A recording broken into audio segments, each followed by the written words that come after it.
Millions watched that wrenching testimony by Dr. Ford and Judge Kavanaugh yesterday.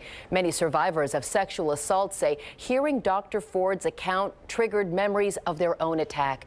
Joining me again this morning, we're happy to welcome back to the Nine Sarai Crain Pope of Bay Area Women Against Rape. Thanks for being here. Thanks for having me. I've read that calls to rape crisis hotlines skyrocketed during and after Dr. Ford's testimony.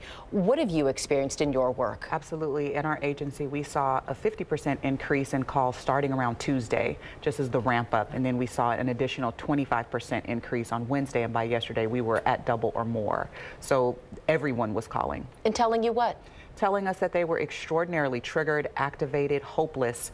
One person called and said, I just feel like, why should I even report rape if this is what's going to happen? Why should I report my assault if the highest, the individuals with the highest judicial authority don't even believe or act like they give a care. I won't be heard, so I won't bother. Absolutely. In really examining Dr. Ford, many people said she's a very credible witness. She was speaking in clinical terms I could not understand. Sure. Is there a problem in really pinning her down as that, forgive the wording, but really identifying her as someone who is credible? Yes, because it illuminates this problematic trope of who the perfect witness or perfect victim looks like.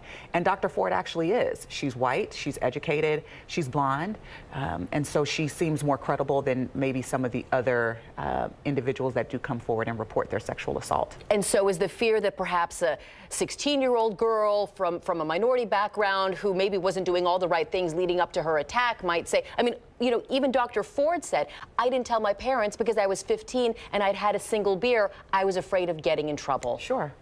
So that's absolutely the concern, that a 16-year-old or a 25-year-old who's going to take the blame or accept responsibility or feel that they were culpable in their own assault. And so many survivors experience that, which is why they don't tell. And how do you coach people who come to you and say, Sarai, I had this terrible incident happen. I think I might be ready to come forward. What should I do?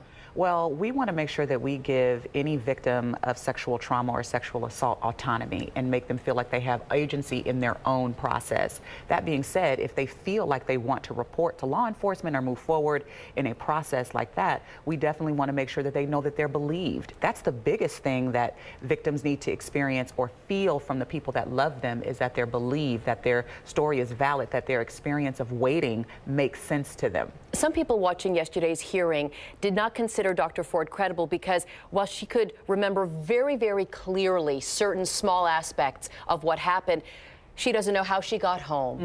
There are large holes in her story. Is this something you can understand? Absolutely, 100%. It's not problematic. Not at all. What it's called is trauma. It's sexual trauma. And trauma does something to the brain. It's a brain and soul injury. And it's very common that many individuals that experience sexual trauma will remember specific sensory details and not other very practical details. So like not being able to remember how you got home, not remembering specific individuals that may have been there, but remembering very clearly certain individuals, smells, touch, fabrics of clothes, colors.